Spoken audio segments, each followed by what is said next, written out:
আসসালামু আলাইকুম সবাইকে, কেমন আছেন আপনারা সবাই? আজকে আমার অফ ডে ছিল আর একটু বাইরে যাইতেছিলাম, তো ভাবলাম সেটা আপনার সাথে শেয়ার করি ব্লগ আকারে। তো বাসায় বোর হইতেছিলাম, ভাবলাম যে একটু তাইলে বাইরে গিয়ে কয়েকদিন থেকে কাচ্চি খাইতে ইচ্ছে করতেছিল। আর বাসায় বসে বসে আলসামি লাগতেছিল কাচ্চি খেতে, তো ভাবলাম যে কাচ্চি ডাইনে যাই, অনেক দিন থেকে যাওয়া হয় না, কাচ্চি ডাইনে খেয়ে আসি। তো আমার বাসা থেকে এমআরটি দিয়ে বুকিত বিন্তাং যাইতে 10টা স্টেশন লাগে।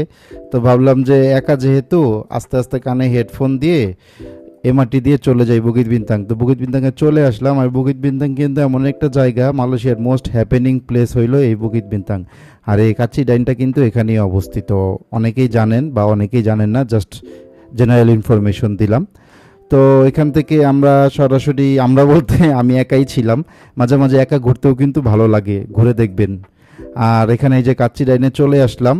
কাচ্চি ডাইন কিন্তু প্রথম দিকে খুবই হাইপ ছিল, কিন্তু এখন কিন্তু সেই হাইপটা নাই, আপনারা দেখতে পারতেছেন পুরাটাই একদম খালি ছিল। আমি যখন গেছিলাম তখন বিকাল 6টা, না বিকাল না, সন্ধ্যা 7টা বাজে তখন। আর একদমই খালি ছিল।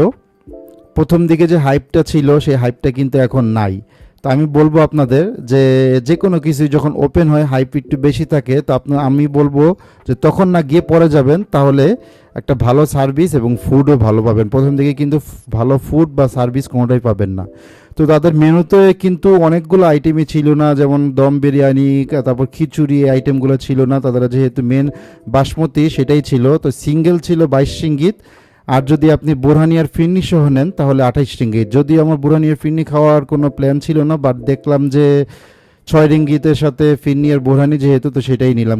আর খাবারের কথা যদি বলেন তাহলে রাইসের পরিমাণ ঠিক আছে, কিন্তু আলু আর মাংসটা আমি মনে করি কম হয়ে গেছে, কারণ 22 রিঙ্গিত দাম ছিল, মাংসটা ছিল মাত্র 2 টুকরা আর খুবই পাতলা ছিল, ঠিক আছে। তো আমি মনে করি যে আরও 1 পিস মাংস যদি বেশি দিত তাইলে আমি মনে করি ভালো হইতো, আর 1 পিস যদি আলু বেশি দিত। তো টেস্ট ওয়াইজ আমরা বাংলাদেশে যেরকম খাই অবশ্যই সেরকম না, ঢাকাতে যেরকম খাই। বাট আমি ভাবছিলাম যে এর আগের বার কাচ্চি ডাইনে যখন খাইছিলাম তখন টেস্ট অতটা ভালো ছিল না, ভাবছিলাম যে তখন হাইপ ছিল এরকম, বিজির কারণে করতে পারেনি, ভাবছি এখন তারা ভালো করবে, বাট এখনও সেম। তো আমি বলবো যে যারা আপনারা অনেক এক্সপেকটেশন নিয়ে যাবেন, এক্সপেকটেশন হাই রাখবেন না, এক্সপেকটেশনটা কমই রাখবেন। তো খাইতে কি করার, যেহেতু অর্ডার দিয়ে দিছি, যে আশা নিয়ে আসছিলাম সে আশাটা আমার কাছে যে ভালো লাগেনি। আমার মেন কথা হইলো 10-এ যদি রেটিং দেন 5 দিব আমি। তারপর আমি যখন বুরহানি খাইলাম, বুরহানি টেস্টও আমার কাছে অতটা আহামরি লাগে নাই। বুরহানি আমরা একটু ঝাল ঝাল পছন্দ করি, সেরকম ঝাল ঝাল লাগে নাই, মোটামুটি লাগছে। বাট সবচেয়ে বড় ধরা খাইছে হইলো ফিন্নিতে।